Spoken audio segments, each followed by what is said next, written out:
What's going on, everyone? Welcome back to Destiny Tracker. My name is KillerB61, bringing you a lore video, something a little bit different this time.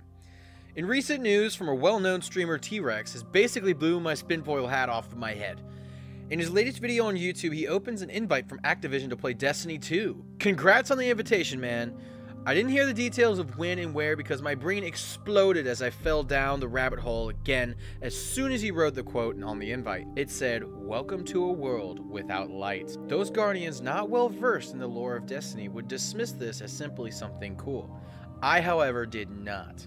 Allow me to lead you on the path that brought me here.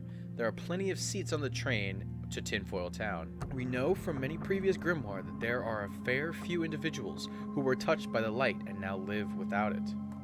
Eris Morn, the entire Eliksni race, and Toland, just to name a few. More recent Grimoire has brought to light that things are in motion for a few of these individuals. Ghost Fragment Fallen 6 has a full debrief to Zavala about how the Fallen have disappeared. Not just withdrawn, but a complete abandonment of the Cosmodrome. There are reports of burned banners and a total lack of fallen forces anywhere. There is speculation that Prince Uldren has some connection to this.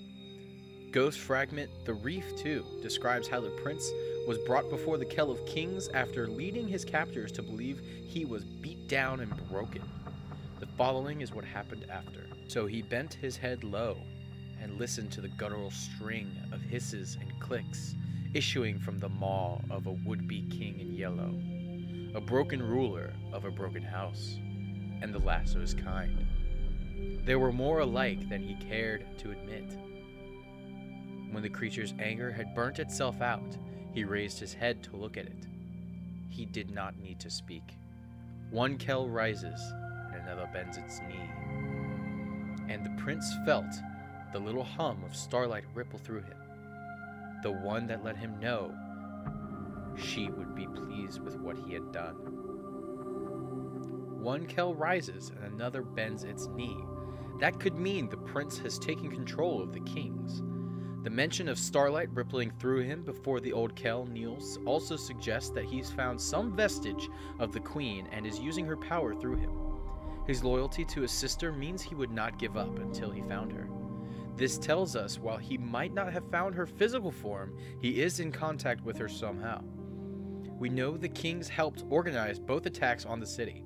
The House of Kings exists in the shadows and much like a mafia boss, will rarely get their own hands dirty. They'd rather convince someone else to do their work and take the fall.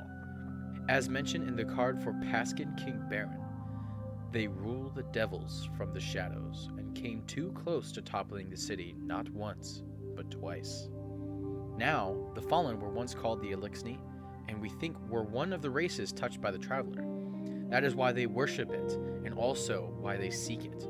Whatever the Great Whirlwind has decimated their world and their livelihood, leaving them as little more than scavengers on a distant world.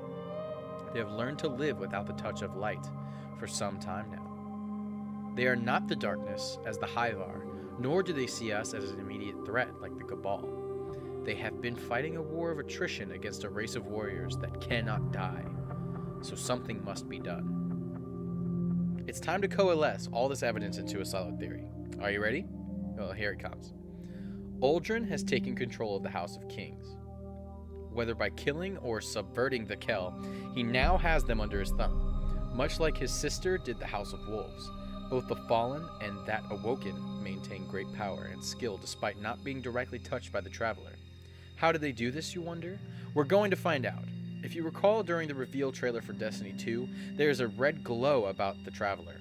This is going to cut us off from the power we've had all these long years and leave us stranded, hungry, and weak, much like the Fallen were. They've now abandoned their fight and their separate houses to become stronger. Through them, we are going to get new powers, Bungie mentioned, and learn to fight without access to the light we've relied upon for so long. Will we be able to be killed now? Who knows? I, for one, am incredibly excited to find out. That brings us to the end of the video, Guardians.